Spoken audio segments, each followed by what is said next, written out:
Bonjour à toutes et à tous et bienvenue dans le podcast Chercheur, réveille-toi. Aujourd'hui, je vous partage une interview qui me tient particulièrement à cœur. J'ai reçu Thomas Guénolé, qui est politologue, pour parler d'un sujet qui me travaille depuis très longtemps maintenant, c'est la place des chercheurs dans le débat public. Pourquoi les chercheurs restent enfermés dans un entre-soi? Pourquoi est-ce qu'on refuse d'aller là où les gens peuvent nous entendre réellement? Des émissions comme TPMP, les réseaux sociaux, les médias populaires, tout cela mérite d'être regardé en face. Et Thomas Guénolé le fait à mon avis avec une très grande intelligence, avec courage et avec pédagogie. Je ne vous en dis pas plus et je vous laisse découvrir notre échange tout de suite. Bonjour Thomas. Bonjour. Thomas, je vais vous poser la question qu'on se pose tous. Comment est-ce qu'un politologue qui a un parcours comme le vôtre et une réputation comme la vôtre se retrouve chroniqueur sur le plateau de Cyril Hanouna?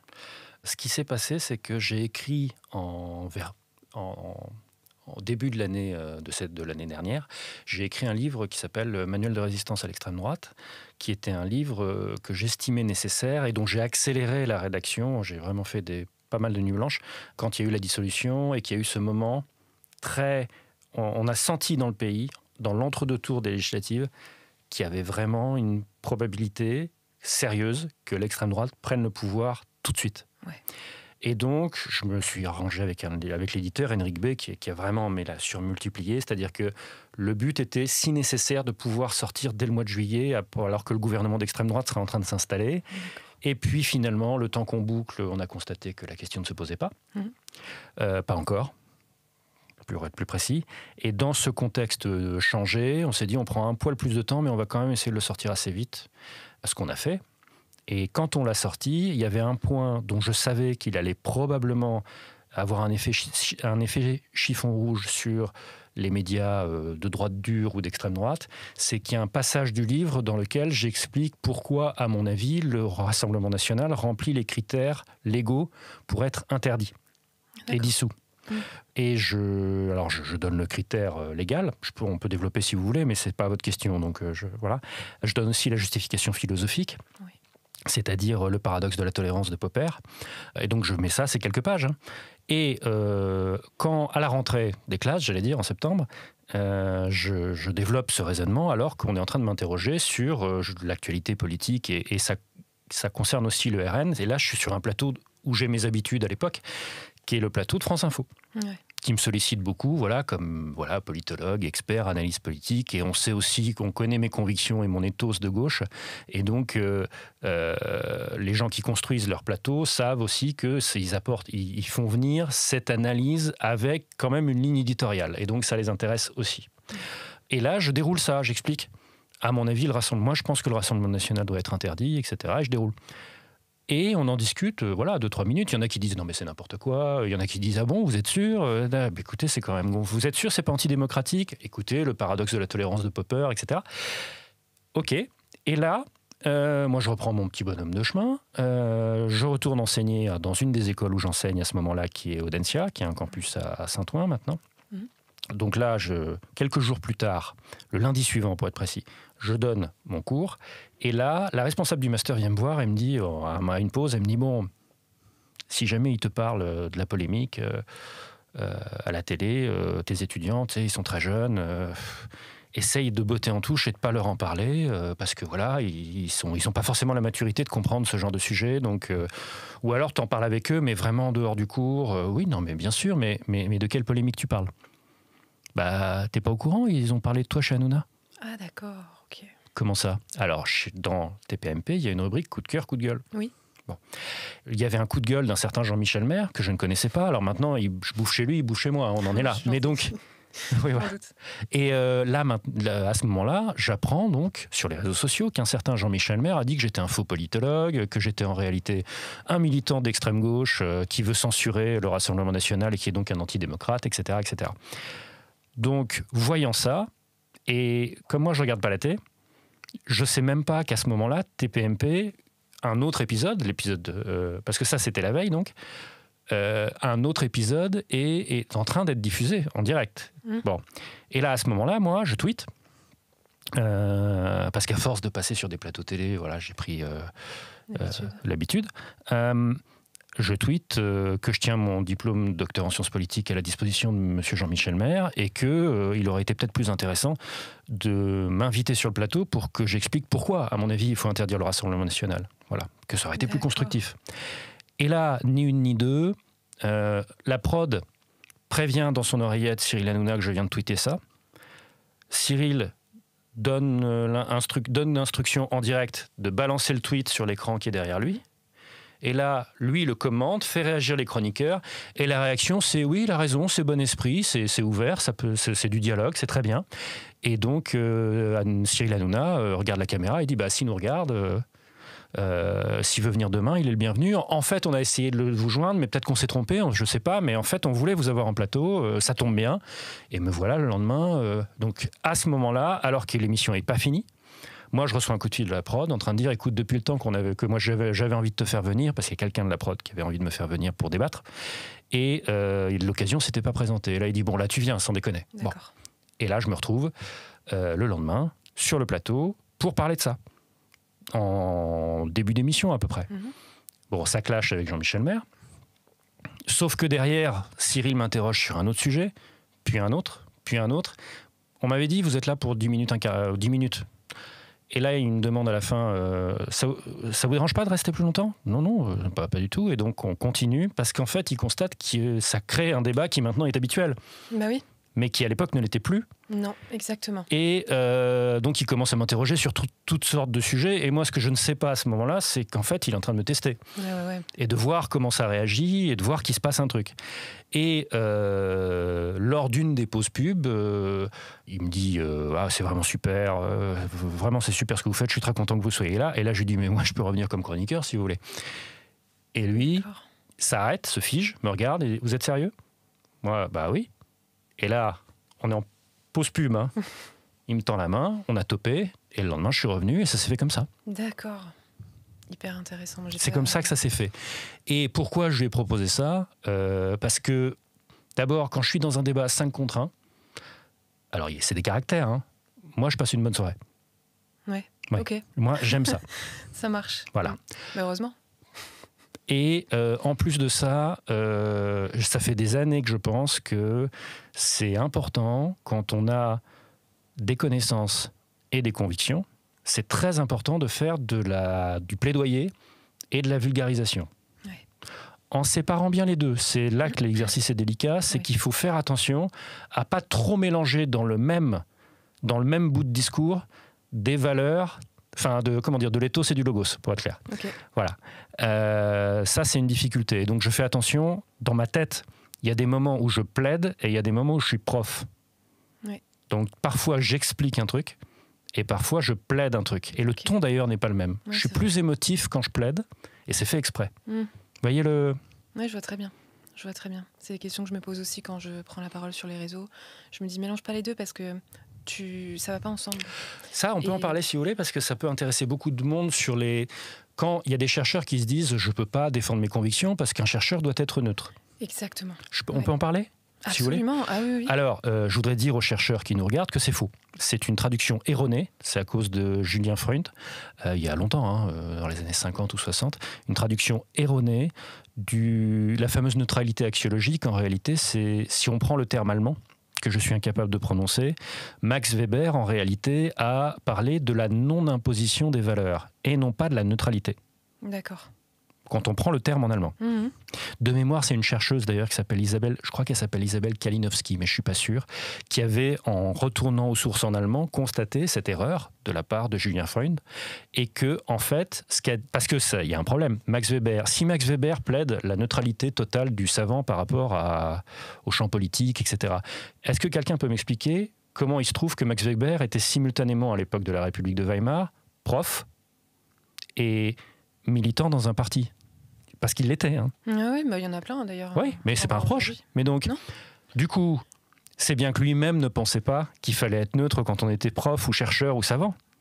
Et donc, ce qu'il a dit, lui, précisément, c'est pas ça. Ce qu'il a dit, c'est quand vous êtes en train d'enseigner, quand vous êtes en train d'enseigner, vous ne devez pas exprimer vos positions politiques ou morales. C'est passé chez Audencia.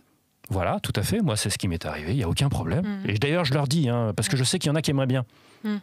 Et donc, je le dis toujours, quand je commence un cours, comme je suis dans une situation de notoriété, je commence toujours par leur dire, moi, je suis là pour enseigner, je ne suis pas là pour prêcher.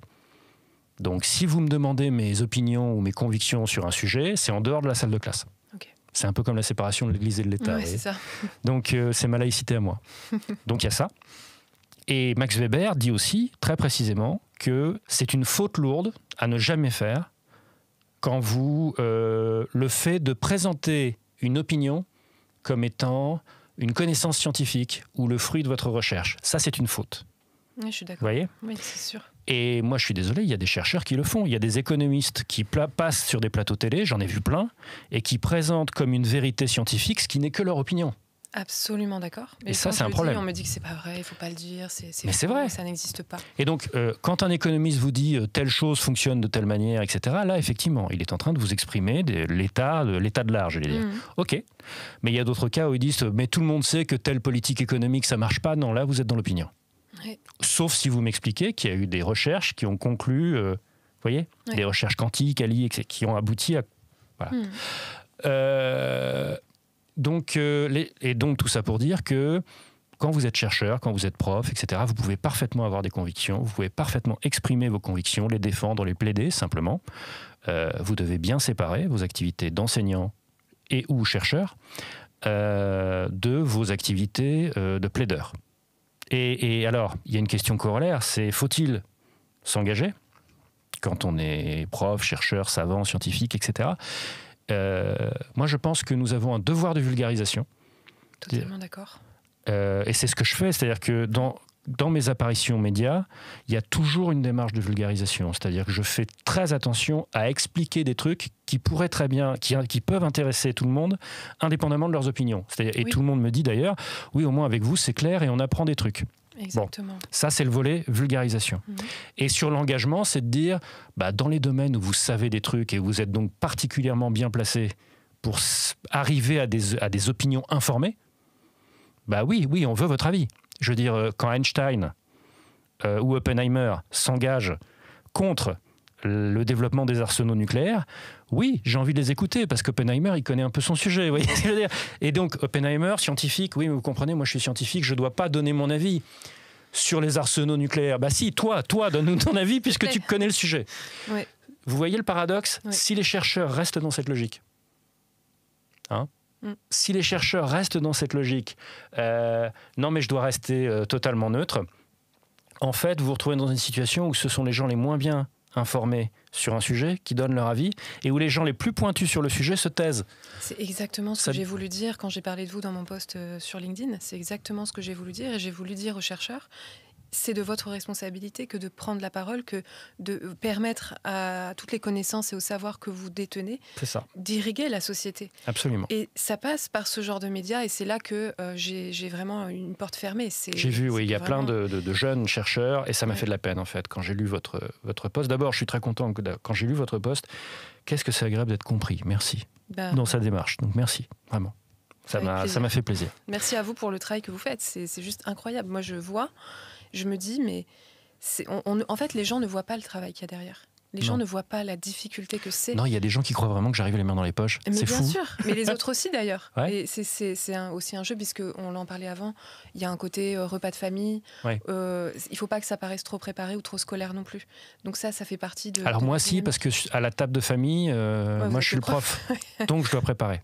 J'en discutais il y a quelques semaines avec Raymond, à Abou, où lui me disait c'est normal que toi tu prépares parce que toi t'es le prof donc tu peux pas raconter n'importe quoi. Ouais, c'est ça. Ouais, c'est ça. C'est hyper intéressant. Moi je trouve ça trop intéressant vraiment ce plateau. C'est la société française en fait. Tout à fait. C'est construit comme ça. Vraiment, mais c'est fascinant. Moi je trouve ça fascinant vraiment. Donc merci pour le travail que vous faites. Et moi qui cherche à avoir un rôle auprès des chercheurs et des jeunes chercheurs surtout.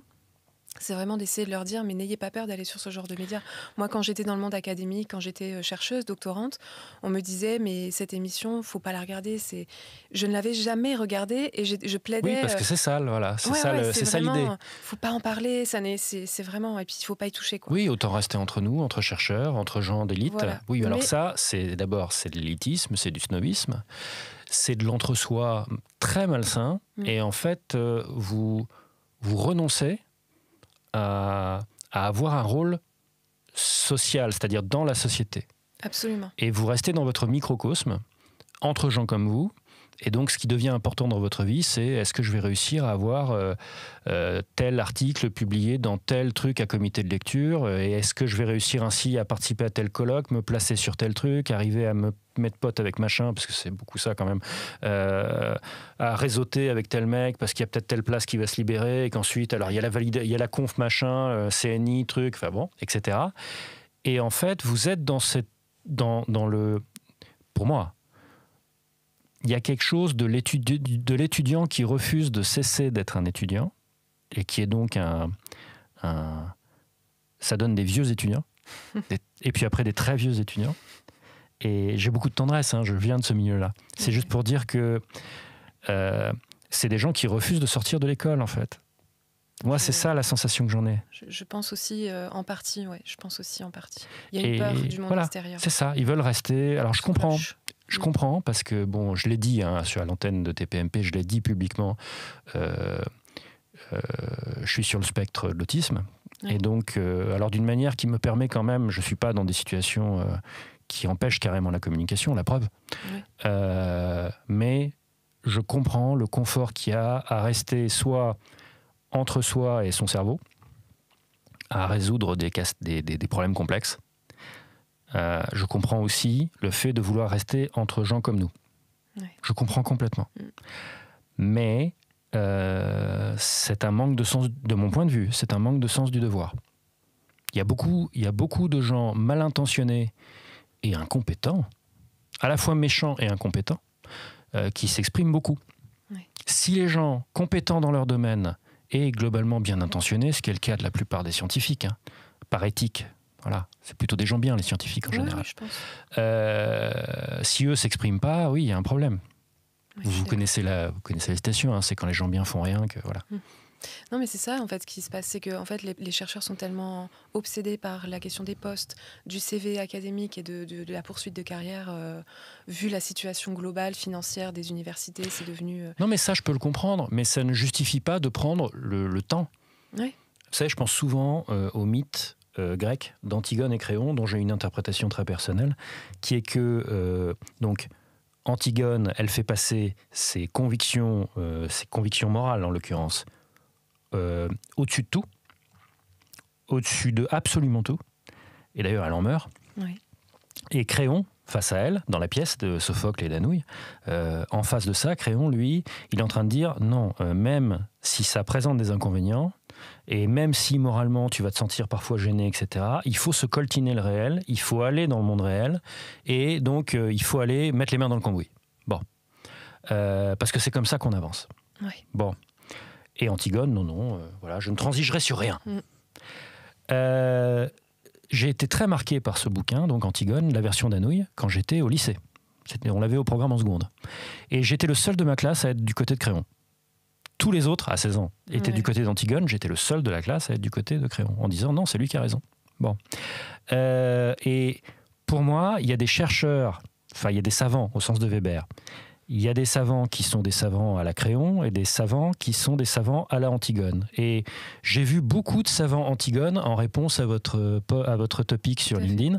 C'est-à-dire, non, on ne doit pas aller parler dans tel ou tel format, TPMP en l'occurrence, parce que c'est sale. Oui. Bon, bah ça, c'est Antigone. Tellement. Et moi, je vais répondre, d'abord, non, ça n'est pas sale, ça s'appelle le monde réel. Et deux, ton devoir, en l'occurrence, faire de la vulgarisation et partager tes convictions informées, en fait, c'est plus important que tes états d'âme. Ton devoir civique de savant est plus important que tes états d'âme. Donc, quand tu dis « je veux pas faire tel truc parce que moi je trouve que c'est ceci, cela, etc. » Oui, alors c'est de l'égoïsme. C'est aussi du narcissisme, c'est-à-dire que tu es aussi là pour... Finalement, tu es là pour expliquer, pour te vanter d'être, à ton avis, moralement plus pur que ton voisin.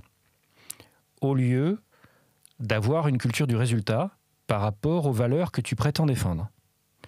Et donc, tu es dans une démarche de narcissisme et non pas dans une démarche de sens du devoir. Et donc, Antigone, Créon, j'oppose vraiment, c'est un truc très important dans ma vie, je veux dire. Ça fait depuis l'adolescence, j'oppose vraiment l'éthique autocentrée à l'éthique de responsabilité. Voilà. On a une responsabilité. On peut pas laisser les choses se faire sans se bouger. C'est juste pas possible. Et je suis très agacé, vraiment, quand j'entends ou quand je lis des chercheurs qui devraient être en première ligne dire tout ça c'est sale. Non, ça s'appelle le monde réel et tu as le devoir d'y aller. Voilà, moi c'est ça que je pense.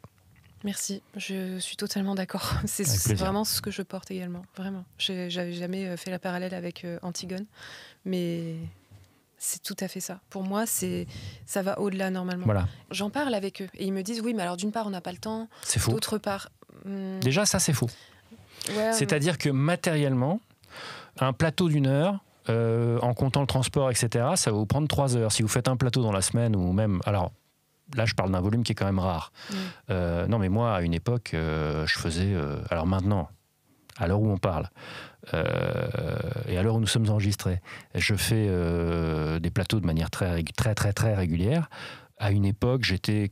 En comptant toutes les chaînes télé d'infos continues, etc., et les radios et les trucs et les machins, je tournais à, je sais pas, moi, 3 ou 4 plateaux par semaine.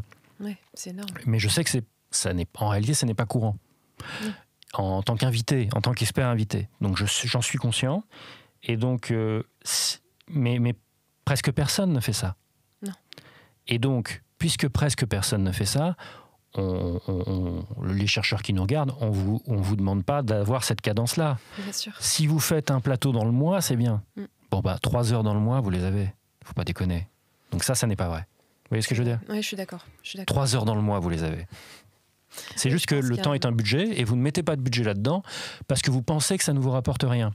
Ce qui est une erreur aussi. C'est dans votre intérêt de faire des médias. Ouais. Alors, ça, par contre, vous me permettez que moi je vous pose une question ? Oui, allez-y. En fait, parce que ça, je ne sais pas, à quel point, quand vous faites des médias, parce que je n'ai pas cherché à faire une carrière universitaire, moi. D'accord, ok. Vous voyez ce que je veux dire ? Et ça se voit pas quand on regarde votre CV. Pardon, oui, non, mais j'ai pas fait. Maître de conf. Voilà, j'ai pas cherché le cursus honorum universitaire, c'est ça que je veux dire par là. Et donc, est-ce que, à votre connaissance, quand des chercheurs, des jeunes chercheurs en particulier, commencent à faire des médias, est-ce que ça suscite l'hostilité de leur corporation ? Est-ce que c'est mal vu ? C'est une question. Vous demander. Non, mais moi c'est ce que j'allais vous demander. Oui, moi je pense que ça dépend lesquels. Mais moi, c'est un milieu. France Culture, c'est super. Ouais, d'accord. S'ils vont sur des podcasts, ça dépend. Voilà, il y a toujours cette question du prestige. Ah d'accord, donc je vais brûler dans l'enfer des chercheurs parce que je suis allé... Vous n'êtes pas au courant ? Non, je suis pas au courant, non.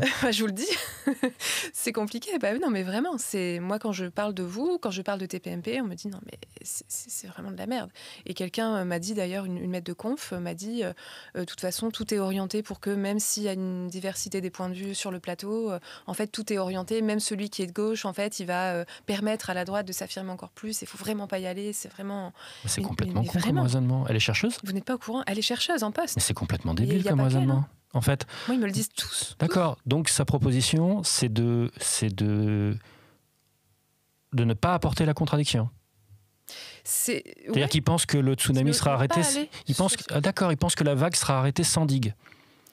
Mais c'est complètement con. Mais je suis d'accord. Mais moi, je suis d'accord. C'est pour ça que je suis à ce point en admiration devant ce que vous faites. Merci, c'est gentil. Pour moi, et d'ailleurs, ça faisait partie des questions que je voulais vous poser. C'est est-ce que autour de vous, il y a eu des attaques ? Comment sont comportés vos confrères ? Mais si vous n'étiez pas, en fait, c'est vrai que vous avez une posture déjà initialement qui était hors académique déjà. Donc forcément. Vous n'avez pas dû avoir les mêmes sons de cloche. À Audencia, c'est déjà très ouvert finalement. Déjà, Audencia, c'est une école de commerce, donc c'est pas du tout... Voilà, Et j'ai vu que vous aviez été donc à Centrale, maintenant vous êtes... oui, maintenant là, on m'a proposé Centrale. Ouais. J'ai été agréablement surpris. Ce qui est drôle, c'est que ça n'a aucun rapport avec TPMP. Ah ouais ? Oui, c'est-à-dire qu'en fait, j'ai sorti un livre là récemment. Je tournais un par an à peu près. Voilà, Le choc des empires au XXIe siècle, qui est un livre d'analyse et de prospective en relations internationales. Parce que c'est important pour moi de continuer à tenir les deux bouts de l'omelette, c'est-à-dire mon activité intellectuelle pointue et mes activités de vulgarisation et de plaidoyer médiatique. Je veux continuer les deux en même temps. Ok. C'est très important. Mais je pense, ouais. Là, en l'occurrence, il y a un professeur à Centrale qui est en train de développer l'offre de cours en relations internationales et géopolitiques. Et il a lu, en fait, Le choc des empires au XXIe siècle. Et après l'avoir lu, s'est dit, il m'a rajouté in extremis, et je suis très flatté, au dispositif de l'équipe pédagogique de ce truc-là. Et donc, je vais le faire. Là, je vais faire un bout une partie des cours du programme en question. Et c'est un honneur. Ah ouais, bah oui, je me doute. Et ça va être très intéressant de voir moi, j'ai toujours eu une affinité avec les étudiants qui sont ingénieurs. Parce que voilà, c'est des rationalistes forcenés, moi aussi. Bon, voilà. Puis j'adore les stats. Ouais, il y a une petite, j'allais pas dire une guerre, mais entre les docteurs et les ingénieurs, c'est toujours un petit peu... C'est deux postures totalement différentes. Pas dans mon cas, vraiment. C'est-à-dire que vraiment, j'ai aucun problème avec les ingénieurs. Je pense que vous êtes un peu hors cadre par rapport au monde académique. Oui, complètement. D'ailleurs, il y a plein de gens dans le monde académique qui considéreraient que je ne suis pas des leurs. Hein, et ça ne me dérange pas. C'est juste qu'il y a une vie en dehors du cursus honorum universitaire quand on a un doctorat. Et moi, de toute façon, avec Pascal Perrineau, mon directeur de thèse, il m'avait dit dès le départ, quand je lui avais demandé d'être mon directeur de thèse, il m'avait dit « Est-ce que vous avez l'intention de faire carrière universitaire ?» Là, je lui dis « Non. Non, j'ai l'intention d'aller... une fois que j'ai mon doctorat en sciences politiques, j'ai l'intention d'aller conseiller des dirigeants politiques. C'est ça que j'ai envie de faire. » Ok, bon. Et là, il me dit « Ok, là, d'accord. Parce que je vous préviens, l'université, de manière générale, est en train d'être clochardisée. Et la science politique est particulièrement sinistrée. Et donc, si vous me disiez je veux faire carrière, j'essaierai de vous en décourager. Oui, il y en a beaucoup. Hein. Et donc, si vous êtes là pour dire non, je vais faire carrière dans le système politique, après avoir fait un doctorat, là, d'accord, allons-y. Et donc, j'ai fait ma thèse avec lui. Ça s'est fait comme ça. Et donc, on peut très bien avoir un doctorat et faire autre chose que le cursus honorum, maître de conf, avec tous les grades. Là, il y a plein de grades en plus, c'est marrant. Oui. Enfin, ça a été simplifié, je crois, je ne sais plus honnêtement. Si vous voulez, comme ça n'a pas d'impact sur ma carrière, j'ai pas vraiment suivi. Mon frère, par contre, lui, est à fond là-dedans. Ah oui ? Oui, mais alors dans une autre... En fait, mon frère aîné, il est pédopsychiatre. Okay. Et dans le monde, à l'heure où je vous parle, c'est l'un des pédopsychiatres qui a le plus gros score dans le monde. À part les très vieux, vous voyez, pour son âge. Il a bientôt 50. En parution d'articles dans des revues à comité de lecture, lui, voilà, son book, vous savez, je ne sais pas comment on appelle ça, mais vous savez, son cahier avec tous les articles, son cahier à lui, c'est un livre. Ouais, je vois. Okay. Voilà, il est comme ça. Il est c'est HDR, non, du coup, il oui, il est tout en haut. Je veux dire, il est impressionnant. Là, il est même à l'assaut, je ne sais plus comment ça s'appelle exactement, mais il y a une association mondiale de psychiatrie. Okay. Et il est au bureau alors je vous parle. Enfin, je veux dire, il fait une carrière académique, lui, pour le coup, une vraie. En fait, dans la fratrie Guénolé, le vrai universitaire, c'est lui, c'est pas moi. C'est l'autre Guénolé. C'est Guénolé aîné. Okay. C'est mon grand frère. Ça marche. Hyper intéressant.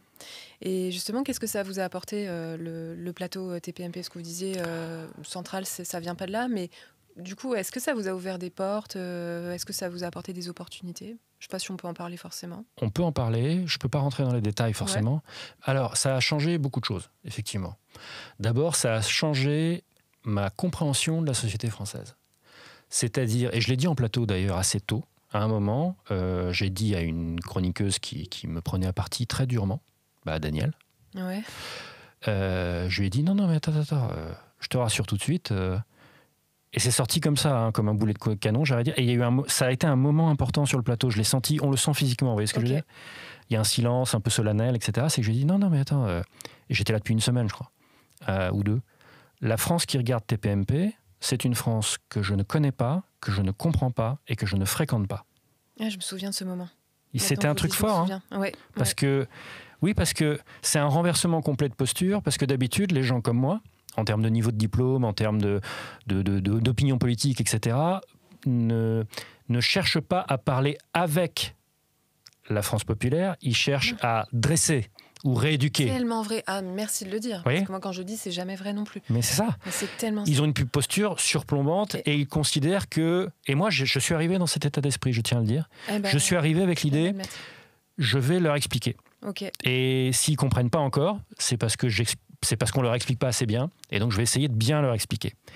Et ce que j'ai pris dans la gueule, c'est que, ok, ils ne comprennent pas ce que des gens comme moi ont à leur dire, Oui, mais moi, réciproquement, moi, je ne les comprends pas. Ouais. Je ne comprends pas leur point de vue, leurs problèmes, leurs attentes, etc. Et donc, j'ai beaucoup appris à ce niveau-là, en fait, sur une France populaire que je ne connaissais pas. Je la connaissais que par les chiffres. Ouais. Je pouvais vous dire le taux de pauvreté s'étend, le taux de précarité, l'emploi partiel subi chez les femmes c'est tel taux, etc., etc. Tel pourcentage des Français font pas de repas, sont obligés de sauter un repas par jour, en l'occurrence c'est 13%, etc., etc. Ça je savais, mais je n'avais pas leur point de vue. Ouais. Et donc il y a plein de choses que je ne comprenais pas. Vous voyez Je vois très bien parce qu'en fait, moi, le fait de regarder l'émission, c'est exactement ce que ça m'a apporté aussi. N'est-ce pas ? C'est exactement ça. C'est que j'ai l'impression maintenant de mieux comprendre. C'est ça. Et j'ai l'impression qu'il n'y a pas de vrai combat en réalité. On devrait se parler. C'est ça. Et tout. c'est pour ça. Et donc, au moment où je lui ai dit ça, je lui ai dit, comme c'est un univers que je ne connais pas, je suis là pour dialoguer. Ouais. Je sais qu'il y a des choses que je dis qui te font hurler, qui font hurler une partie du public. Et moi, il y a plein de choses que j'entends ici qui me font hurler aussi. Et c'est pas grave du moment qu'on peut en parler. Et j'ai ajouté, je le pense, TPMP, pour moi en tout cas, dans le vécu que j'en ai, est l'un des derniers endroits où on n'est pas en silo. Ouais. C'est-à-dire qu'il y a... alors, c'est pas parfait. Non. Mais mon équivalent en sens inverse n'existe pas sur France Inter. Oui, ok. C'est ça que j'ai. D'ailleurs, Cyril en faisait. Il y a un entre-soi aussi, je pense. C'est ça. Ouais. Et alors, c'est d'ailleurs un grand mérite de Cyril, c'est que beaucoup de gens me félicitent, en disant. Alors, il y a beaucoup de gens qui critiquent, bien sûr, mais il y a beaucoup de gens qui me félicitent en disant vous avez beaucoup de courage d'y retourner encore et encore, de défendre vos convictions, etc. Oui, ok, mais on oublie que si je suis là, c'est aussi parce que Cyril me fait revenir encore et encore, et lui a ce courage-là, parce qu'en fait, il a imposé ma présence à une partie de son public. Ouais, et aussi au plateau.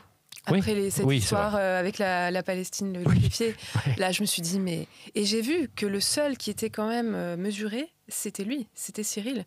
Il y a Polska aussi. Polska m'a défendu, bille en tête, et voilà, elle a ma gratitude éternelle. Ne serait-ce que pour ce métier. C'est clair. Ah non, mais je me souviens aussi de. Mais oui, et il y a Cyril, effectivement, qui a le pied sur le frein. Tous les autres ont voté la mort. Pour moi, il est vraiment incroyable. Hein. Je pensais pas du tout qu'il y avait ce talent-là dans ce mec. Enfin, vraiment, pour moi, c'était presque le diable, hein, comme l'affiche que Aléphie vient de sortir. Là, c'était un peu ça. En tout cas, c'est comme ça que je me le représentais. Je trouve que c'est probablement l'un des mecs les plus talentueux de France en ce moment, mais vraiment. Absolument. Je pense que... Il a un génie du casting, déjà. C'est un génie. C'est un génie de la télé. Sa construction du plateau. Oui. Il a un instinct incroyable. C'est un businessman. Enfin, pour moi, il est... quand vous le voyez conduire une émission, c'est incroyable. Déjà, il y a une énergie, parce qu'il y a une dépense d'énergie pour tenir ce plateau-là qui est incroyable. Une hygiène sportive extrêmement forte. Ouais. C'est comme ça qu'il fait, en vrai. Okay. Et il vit à l'heure espagnole, ça aussi. D'accord. C'est-à-dire que voilà, vous prenez une journée normale, vous décalez toutes 2 heures. Ok.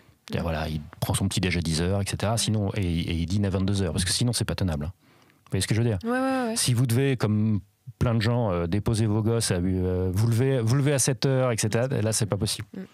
Donc, il vit à l'heure espagnole, c'est comme ça qu'il fait. Et oui, il y a aussi sa façon de gérer l'émission. C'est-à-dire que il est simultanément en train de gérer les prises de parole des chroniqueurs, très patient avec moi là-dessus, parce que j'ai mis au moins 2 mois et demi à accepter ces règles. Il a été très patient là-dessus, c'est vrai. Donc à gérer la distribution de la parole. Il réécrit en cours d'émission le conducteur de l'émission. C'est-à-dire qu'en fait, il y a un conducteur qui est prévu, mais c'est un conducteur dans lequel lui va piocher en fonction de ce qu'il sent ou pas comme sujet. Ouais. Et il fait ça très bien. Non, mais donc il est en train de faire ça aussi. Il est en train de checker ce qui marche ou pas sur les réseaux sociaux. Ok. Il n'est pas dans son téléphone pour faire son courrier. Voilà. Il est en train de voir ce qui marche ou pas. D'accord. Et donc, quand soudain, vous voyez le nez dans son téléphone et que les gens continuent la conversation, nous, chroniqueurs, nous savons que ce que ça veut dire, c'est qu'il est en train de constater que ça marche et donc il nous lâche la bride, on continue. Okay. Par exemple, j'ai eu récemment un clash avec Raymond sur la question de la guerre en Ukraine. Je ne pense pas qu'il était prévu initialement qu'on fasse 10 minutes là-dessus. J'allais vous demander justement comment ça se passe. Pourquoi ça a fait 10 minutes ? Parce que sur son téléphone, il a vu que les réactions explosaient sur les réseaux sociaux. Ça m'étonne pas. Parce que c'était guerre, anti-guerre. Ouais. Et c'était bien fait. Et ça se voyait que c'était spontané. Complètement. Ça se voyait. Oui, parce qu'il y avait même un enjeu perso qui était que Raymond était énervé. Ouais. Alors, pour des raisons, on en a discuté. Raymond était énervé parce qu'il n'avait pas du tout aimé la façon dont Divisio s'était adressé à Géraldine Ah, ok. Juste dans le débat juste avant. Et c'est vrai que Divisio, J'ai du mal. il avait vraiment, en fait, il l'avait traité 4 ou 5 fois de suite d'imbécile. Ouais, mais il n'arrête pas, c'est sa technique en fait. Et ça, c'est pas bien. Enfin, Ouais, moi, je suis d'accord. je suis pour le débat, mais je suis évidemment contre les attaques personnelles. Et je lui ai dit à un moment d'ailleurs, parce qu'il le faisait un peu avec moi au début. Maintenant, ouais. il a arrêté. Ouais. Mais je lui avais dit assez fermement, maintenant, ça suffit. Et je lui avais dit à l'antenne. Et là, Raymond sait que quand il y a Divisio et Géraldine et que c'est un débat Covid, voilà, ça va se jouer entre les deux parce que c'est ça qui marche. Et Raymond, lui, en fait, il était très énervé parce qu'il voyait un comportement qu'il n'acceptait pas du tout, qu'il trouvait inacceptable, mais savait que dans ce format-là, il n'avait pas à intervenir. D'accord. Et donc, il était vénère de base. D'accord. Parce qu'on n'est pas des robots. Non, bah non. Et donc, c'est pour ça que derrière, il est parti sur des trucs plus vindicatifs, plus méchants. Vous voyez. Et donc, c'est pour ça aussi que moi, je lui ai dit, mais enfin, il y a une part dans mes réactions à moi lors de cet échange, il y a une part d'incompréhension où je lui ai dit, mais pourquoi. Enfin, attends, ça, c'est débile. Ouais, je me souviens, c'était avant-hier. Voilà, c'est ça. Ça, c'est débile, ça, c'est trop perso, ça, c'est etc. Mais c'est incroyable la façon dont vous gérez ça. Vraiment, parce que Raymond qui s'énerve, bon, ça arrive. En plus, ça fait des scores d'audience certainement de fou. Parce Bien sûr. C'est la voix du peuple, en Bien fait. sûr. Lui, c'est vraiment. Ouais. On peut que être d'accord avec lui, tout le temps dans le désarroi. C'est vraiment, c'est beau aussi à voir, je trouve. Mais vous, votre façon de réussir à, jamais vous énerver, à dire, mais attends, qu'est-ce qui t'arrive ? D'ailleurs, Cyril aussi sait le faire, ça. Mais vous, il y a jamais de, on vous vexe pas, en fait. Ça peut arriver, mais dans ce cas-là, vous allez recalmer le jeu et à chaque fois, vous arrivez comme ça à faire votre place, en fait, sur ce plateau, ce qui n'a pas dû être facile. Alors. Il y a plusieurs raisons à ça. La première, c'est que à un moment, les attaques personnelles ont commencé à arriver parce que le plateau fonctionne en partie comme ça, c'est vrai. C'est-à-dire que puisque c'est un repas de famille, dans un repas de famille, les gens s'engueulent et s'attaquent. Bon. Et donc, j'ai eu un choix très rapidement à faire. C'est-à-dire, soit je m'y mets aussi, soit ça va être la force tranquille. C'est-à-dire, et soit je choisis, ah oui, lui aussi, il cogne bien. Ça existe. Jean-Michel Maire est un sniper, par exemple, on le sait. Ça marche, hein. Ouais, je me Raymond Abou est un boxeur, ça se voit, ok. Moi, mon modèle sur ce sujet-là, c'est Rocky Balboa. Rocky Balboa se prend des nions de tous les côtés et il est toujours debout. Tranquille, c'est ça. Le tank inarrêtable qui va à 20 km/h, pas plus vite. Et vous pouvez faire tout ce que vous voulez, il continue à rouler. Et ça tape, et le mec, il est calme, et il déroule, etc. Et moi, mon raisonnement, c'est ça, en fait, c'est les deux options.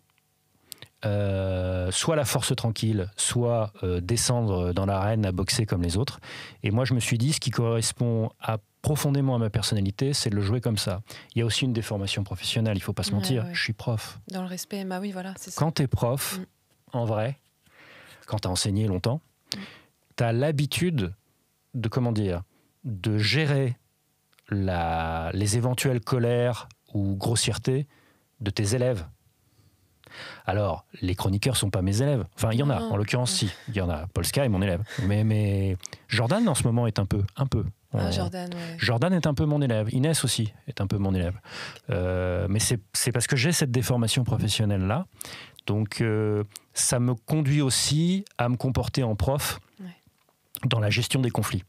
C'est comme ça que font les profs pour gérer les conflits, en réalité, la plupart du temps. S'ils veulent pas... c'est ça, c'est plus un arbitrage. C'est de dire, non mais attends, pourquoi tu t'énerves, etc. C'est comme ça qu'on fait. Quand on le fait bien, je veux dire. Pédagogie. Voilà. Par ailleurs, oui, j'ai tendance à m'énerver difficilement.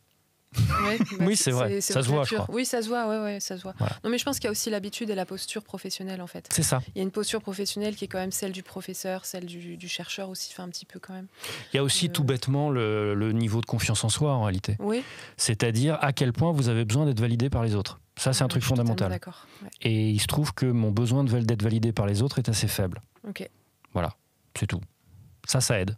Ouais. J'ai pas besoin d'être approuvé par les autres chroniqueurs dans ce que je déroule. S'ils sont tous en désaccord avec moi, c'est pas grave. C'est pas grave. Bah voilà. Je vais pas. D'accord, mais ça c'est une question de maturité professionnelle aussi, je trouve. Savoir. Je pense vraiment que c'est plus le rapport qu'on a au besoin ou pas d'être validé en tant que personne par autrui.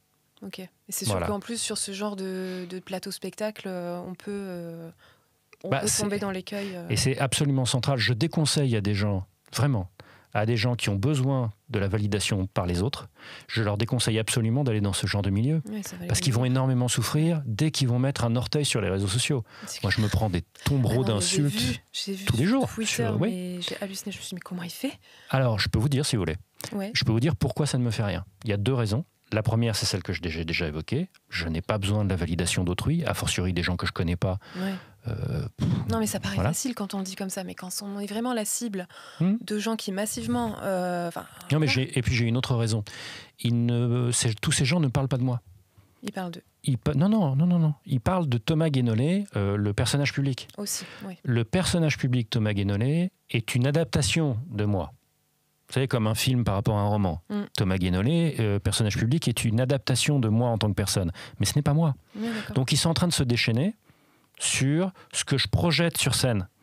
Mais ils ne me connaissent pas en tant que personne du tout. Oui, c'est vrai, ouais. Voilà. La plupart des gens... Enfin, il y a plein de choses qui... Je suis plus et je suis différent. Vous voyez ? Oui. Tout simplement. Ok. Donc c'est ça qui fait que ça vous passe au-dessus. Ah, complètement. Par contre, quand une personne qui m'est chère, mon épouse, mes plus proches amis, etc., me manifestent leur désapprobation ou leur déception ou leur désaccord, ça me touche. Okay. Absolument, vraiment. Je peux me sentir minable parce que mon épouse m'a dit là, ça t'as pas été bon. Ah ouais. Et je vais me sentir moins qu'une merde, bien sûr. Oui, parce que l'opinion de mon épouse sur ce que je fais est très importante pour moi. Oui, l'opinion d'un compte Twitter anonyme m'indiffère totalement. Vous voyez ? D'accord. Ouais, je comprends. Et d'ailleurs, on disait tout à l'heure que dans votre entourage professionnel, du coup, il n'y avait pas eu d'attaque et que non, il n'y avait pas du tout eu de vague par rapport à ça. Alors, dans le fonctionnement de TPMP, il y a un élément qui est très sain, c'est que d'abord, pendant longtemps, la devise de TPMP, par Cyril, la punchline de TPMP, moi j'étais pas là à l'époque, mais pendant longtemps, c'était « la télé, c'est que de la télé ». Alors, c'est plus la punchline, mais cet esprit-là est resté. C'est-à-dire, non mais les gars, on se calme, c'est que de la télé. C'est-à-dire qu'il peut se passer n'importe quoi en plateau. En vrai, c'est pas grave. D'accord. C'est l'état d'esprit. Je vous dis pas que c'est vrai, je vous dis que c'est la culture de la maison. D'accord. Il y a un principe, au minimum, entre les gens qui bossent, les chroniqueurs, je veux dire les gens qui bossent en plateau, il y a au minimum de la cordialité, voire de l'affection. Mais le minimum, c'est la cordialité. Oui, ok. Il n'y a pas ces trucs malsains. Enfin, moi, c'est ce que je vis. Voilà. Il y a quand même la fois où ils sont tous exprimés sur vous après cette histoire de kéfier dans la poche. Tout à fait, ouais. Un peu tendu quand même. J'étais pas là. Ouais, déjà, je trouve que c'était malsain de faire comme ça. Alors, Géraldine m'a dit après coup, parce que je me suis engueulé avec Géraldine. D'accord. Le lundi qui a suivi, quand je suis revenu en plateau, j'ai dit à Géraldine, dans un premier temps, j'ai refusé de lui serrer la main, oui. Ok. Mais elle a eu parce que j'étais pas bien. Parce qu'elle m'avait, pour moi, l'opinion qu'elle avait défendue, je la trouvais insultante, en fait. Donc là, ça allait trop loin. Et Géraldine a eu le courage d'insister pour qu'on en parle. Et du coup, on en a parlé. Et une fois qu'on a mis les choses au clair, parce que moi je suis comme ça et elle aussi, une fois qu'on a mis les choses au clair, il n'y avait plus de problème. Okay. Et on s'est serré la main et ça va.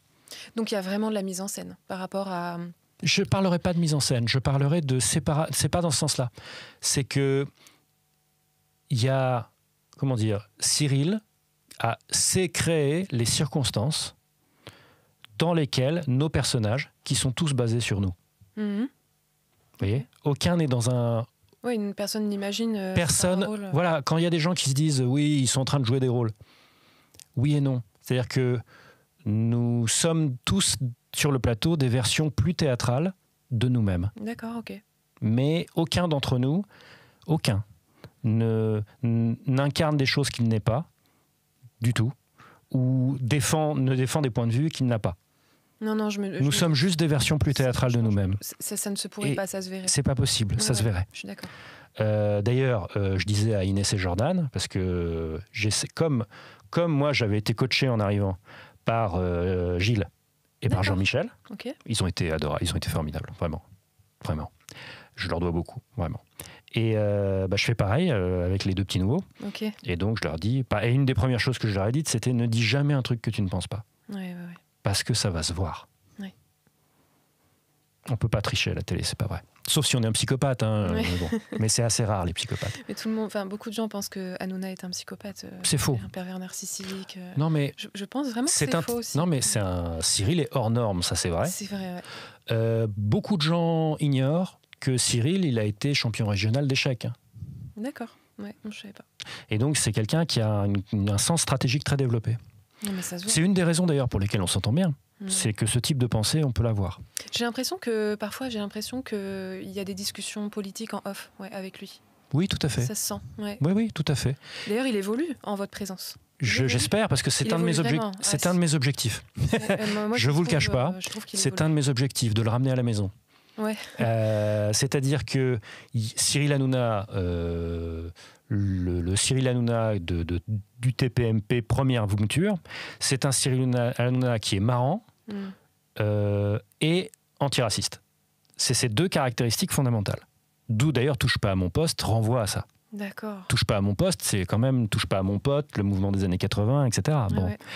Et par la suite, il a évolué vers des positions beaucoup plus à droite. Bien. Un de mes objectifs, c'est de ramener Cyril Hanouna à la maison. D'accord. Je l'assume complètement. J'allais vous demander justement si. Ouais, et alors, on peut dire, puisque Cyril Hanouna est beaucoup plus à droite qu'avant, lui-même le dit, hein, donc c'est pas un scoop, il était anti-Trump aussi, maintenant il dit que Trump c'est super, etc. Ouais. Donc il a beaucoup bougé. Oui, c'est vrai. Bon, et je lui ai dit en plateau, je veux vous convaincre que vous devriez admirer Zelensky et non pas Donald Trump. Je l'ai dit, voilà, bon. Et donc, moi, mon idée, c'est qu'est-ce que vous faites quand vous savez que quelqu'un vient d'opinions beaucoup plus proches des vôtres et que cette personne a beaucoup plus géographiquement migré vers beaucoup plus à droite. Vous faites quoi? Vous dites c'est mal et donc vous l'excommuniez. Vous voyez? Comme font les beaucoup de chercheurs, pardon. Ouais, tout à fait. Ou est-ce que vous faites le job d'aller le chercher? Eh bien, franchement, mais c'est exactement ça que j'essaie d'insuffler aussi aux chercheurs. Et ce qui crée des conditions assez saines dans les relations avec Cyril, c'est que, en fait, j'ai le droit de plaider. Ouais. Je peux tenter de le convaincre. Voilà. À un moment, il va finir par s'énerver si c'est trop loin de ce qu'il a l'habitude d'entendre. Ça s'est encore passé hier, quand j'ai dit que moi je suis pas choqué par l'état dans lequel la Gaîté Lyrique a été, le théâtre de la Gaîté Lyrique a été laissé par les SDF, les 400 migrants SDF qui y étaient parce que 1, ils y étaient pendant 4 mois, 2, c'est un théâtre, donc ça veut dire pas de douche, pas de lit, enfin voilà, et donc quand vous prenez tout ça en compte, oui, ça ressemble à un camping, c'est normal. Ouais, c'était un camping. Enfin, un camping improvisé, vous voyez ce que je veux dire, un camping de survie. Donc, oui, effectivement, j'essaye de... Mais c'est en même temps, je suis là pour ça. Ouais, non, mais c'est intéressant de le savoir. Ça vous pourriez dire non, pas du tout, fait ce qu'il veut. Moi, je pense qu'il admire des personnages comme Trump pour ce qu'ils incarnent, justement. Le côté personnage, il est très bien joué. Trump a énormément évolué là-dessus, je trouve. Par rapport à il y a 5 ans ou 8 ans, il incarne un personnage totalement différent. Il avait dit l'autre jour, il a glow up, ouais, c'est vraiment ça en fait. Il a glow up Trump par rapport à 2017. C'est vrai. C'est plus le même gars, quoi. Il est plus orange. Aujourd'hui, il impose, et je pense que c'est ça qui impressionne. Oui, il s'est présidentialisé, c'est vrai. Ouais. Et alors après, bon, si on est sur les opinions politiques de Cyril, il y a des sujets sur lesquels il est beaucoup plus à gauche que ce qu'on s'imagine en fait. Mais ça se voit. Voilà. Moi, je pense qu'il a plein de points communs en fait avec la gauche. Oui, c'est ça. D'ailleurs, il s'entendait très bien avec. Sauf que ces zones-là, de son paysage mental politique, avant que j'arrive, n'étaient plus stimulées. Ouais. C'est tout. Donc moi, j'arrive en disant, on est d'accord qu'il faudrait augmenter le SMIC. Et là, vous avez Cyril, absolument, il faut augmenter massivement le SMIC. Voilà. C'est bien qu'il le dise. Mais pour qu'il le dise, il faut qu'il y ait quelqu'un de gauche sur le plateau, mais qui soit dans le plaidoyer de gauche. Oui, je suis d'accord, et peut-être que la nouvelle version de l'émission à partir de septembre va permettre ça en allant plus vers des sujets de société. Alors, je ne sais pas comment ça va se monter. Je ne sais pas. Ouais. Donc, on verra. Ok.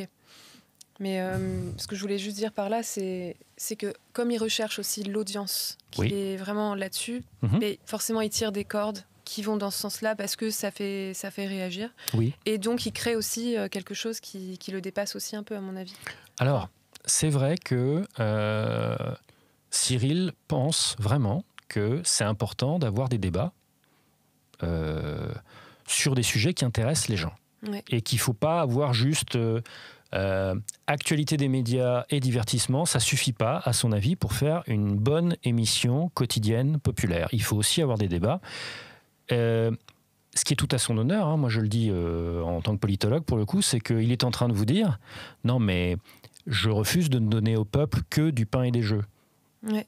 Je veux aussi qu'il y ait des débats, et des débats à leur hauteur. C'est-à-dire que le plateau n'est pas là, c'est pas c'est dans l'air. C'est pas un plateau entre experts qui sont sur une colline très au-dessus du peuple, et donc c'est au peuple de se hisser jusqu'à, etc. Là, c'est, ok, il va y avoir des choses, il va y avoir des arguments plus ou moins travaillés, etc. Mais globalement, sur la forme, c'est un repas de famille, et donc tout le monde se sent inclus.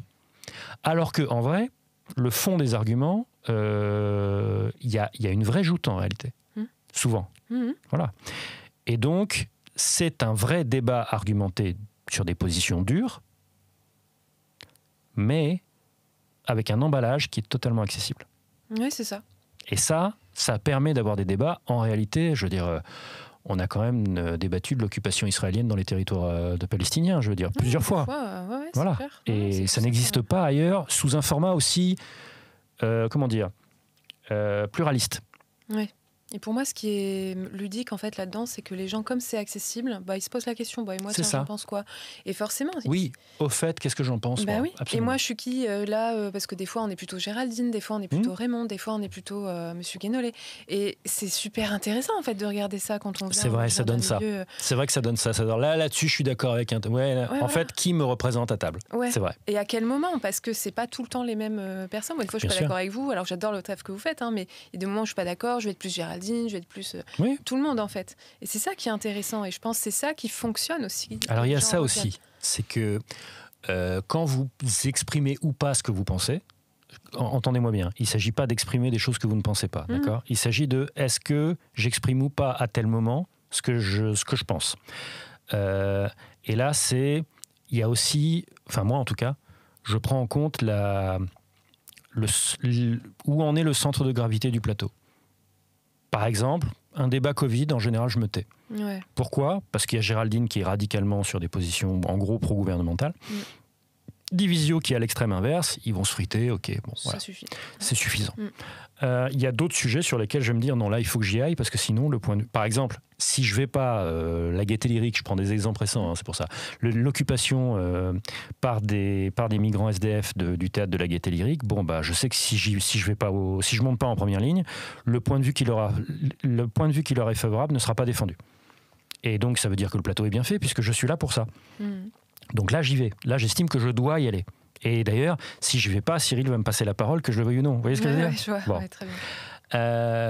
Y a d'autres sujets sur lesquels je me dis, oui, là, il se trouve que je pense tel truc, mais honnêtement, je ne pense pas qu'il soit indispensable que je donne mon avis par rapport à l'équilibre du plateau. Et on raisonne tous un peu comme ça, en réalité. Ouais, je vois que vous observez beaucoup. Oui. Vous êtes libre, donc, vraiment, de prendre la parole. Je vois que des fois, Cyril distribue la parole parce que tout le monde ne peut pas passer sur tous les sujets. Alors, quand il fait ça, ça veut dire que tu te tais. Ouais.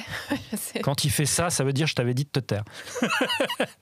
Mais ça, on le sait après. Ouais. Mais oui, c'est vrai. Alors, une contrepartie, ça, c'est quelque chose il y a beaucoup de gens qui regardent et qui ne comprennent pas un truc. C'est que quand Cyril m'envoie chier très durement, d'où le presque départ de plateau, il y a 10 jours. Ouais, je m'en souviens. Mais pourquoi je suis revenu alors que j'allais sortir ? C'est parce qu'il m'a répondu, mais je vous avais dit stop. C'est qu'en fait, avant de vous dire la ferme, je vous avais dit stop plusieurs fois et vous n'avez pas écouté.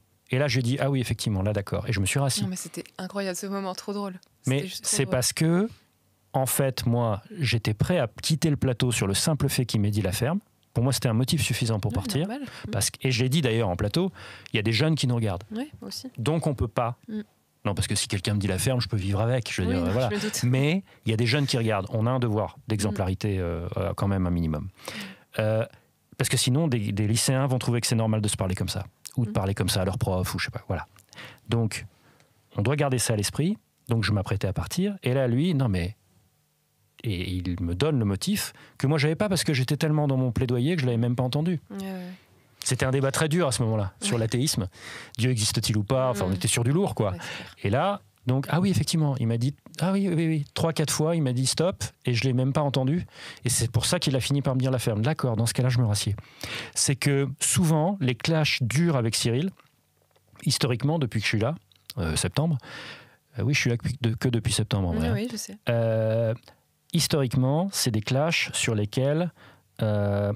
qui portent sur le fait que je me suis affranchi des règles de distribution de temps de parole, et ça marche pas parce que l'émission devient un bordel. Ouais, et puis lui, et donc, en fait, quand il est... Sur le fond, il a raison. Sur la forme, c'est n'importe quoi, parce que c'est beaucoup trop agressif et beaucoup trop, indélicat, ou discourtois. Mais il se trouve que dans ces cas-là, sur le fond, il a raison. Il est très rare qu'il s'énerve en raison du désaccord... Réel, de fond. M'attaquer personnellement sur un désaccord de fond, il le fait en réalité très peu. Ça lui arrive, mais c'est très rare. Et c'est de plus en plus rare d'ailleurs. C'était plus fréquent au début. Oui, c'est vrai. Mais non, ça a changé là-dessus. C'est plus Gilles qui prend en ce moment. Alors, oui, ça, Gilles a une autre approche. Il nous reste que 3 minutes. Ouais. Peut-être terminer sur revenir un peu à la recherche et vous demander quel conseil vous donneriez aux chercheurs, ou en tout cas aux doctorants, là, en fait, à toutes les personnes qui veulent se lancer dans un doctorat, qui veuillent faire une carrière académique ou pas. Il y a plusieurs choses qu'on a déjà dites, mais que je vais quand même en redire. Ouais. D'abord, je pense sincèrement que quand on est un doctorant, c'est une erreur de s'installer dans une vie d'étudiant attardé. C'est-à-dire, je cherche en fait à organiser ma vie pour ne pas sortir de la fac. Ouais. Ou de la grande école, de ce que vous voulez. Et donc, je vais continuer à avoir une vie d'éternel étudiant, parce que c'est intellectuellement stimulant, parce que, etc., etc. Non, je pense qu'il faut avoir plus d'ambition que ça par rapport à la contribution qu'on a dans la société. Et donc, ça veut dire, OK, il y a le système actuel qui est provisoire, comme tous les systèmes, veut que... comité de lecture et compagnie, je comprends. Et donc, c'est un jeu qu'il faut jouer, je comprends, les colloques, les trucs, les machins. Ok, d'accord. Donc, il faut le faire. Mais, il faut aussi consacrer du temps au monde, à l'extérieur de cette bulle, car c'est une bulle. Voilà. Ils ont l'impression de le faire. Et moi, il y en a plusieurs qui me disent, oui, mais regarde, on met nos articles, tout est en gratuit, c'est en ligne, c'est en open. Les gens n'iront pas. C'est ce que je leur dis. Les gens n'iront pas. C'est ce que je leur dis, mais ils n'y vont pas, les gens. C'est à vous de prendre votre bâton de pèlerin et d'aller expliquer les choses. C'est pas les gens qui... Le plus souvent, quand les gens ne comprennent pas, c'est parce que vous n'avez pas bien expliqué par rapport à votre public. C'est vous le chercheur.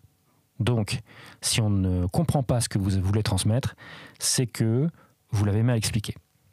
Voilà, de base. Totalement d'accord. Donc, et là, vraiment, c'est une conviction, sinon je ne ferais pas ce que je fais. Moi non plus. Voilà. Moi, quand j'ai un truc qui ne marche pas, c'est de ma faute. Je dois le recommencer, je dois le refaire. Et donc, je comprends, vraiment, c'est humain de chercher des excuses du genre ouais, mais les médias nous posent des questions trop débiles, les sujets posés sont pas on n'a pas le temps de dire ce qu'on veut, etc. Tout ça, c'est des prétextes. C'est juste que vous voulez pas faire le job. Et moi, je pense que c'est votre devoir de le faire en tant que scientifique, en tant que savant, en fait, au sens weberien. Oui. Vous avez le devoir de vous exprimer dans la sphère publique pour vulgariser vos connaissances. J'ai bien dit vulgariser vos connaissances et pour porter les convictions, par exemple sur le changement climatique, oui. Porter les convictions auxquelles vos années de recherche vous ont conduit. Parce que vous avez une opinion informée. Donc votre opinion, et je l'assume complètement de le dire, non, toutes les opinions n'ont pas la même qualité. Une opinion informée est supérieure à une opinion non informée. Et une opinion informée de chercheur est supérieure en qualité à une opinion informée. Pourquoi ? Parce que c'est carrément quelqu'un qui a fait des recherches pendant des années sur le sujet. Et donc, oui, en tant que chercheur, votre opinion a une meilleure qualité. Et donc, il est important qu'elle soit dans le débat public. Et non pas qu'on n'ait que des éditorialistes tout-terrain, dans mon genre, des éditorialistes tout-terrain qui ont un avis sur tout, mais qui ne sont spécialistes de rien. Tout à fait. Et donc, c'est très important que les chercheurs soient là. Et en termes de carrière, de ne pas négliger la possibilité de ne pas faire le cursus honorum universitaire et donc de faire ce que moi j'ai fait, c'est-à-dire à partir du moment où vous avez votre doctorat, vous partez dans le privé ou dans le parapublic, c'est bien aussi, ou dans le public, pourquoi pas. Il y a des filières, on peut rentrer à l'ENA en étant doctorat, en étant docteur, maintenant il y a une passerelle spécifique, et il y a plein de choses qui sont possibles, et donc de considérer ça juste comme un super diplôme par rapport au Bac+5, et de faire une carrière professionnelle hors université sur cette base, et d'enseigner un peu en complément, ce que moi je fais. Voilà, ça, c'est mon dernier conseil là-dessus, d'envisager ça aussi. Merci beaucoup. Je vous en prie. Merci infiniment.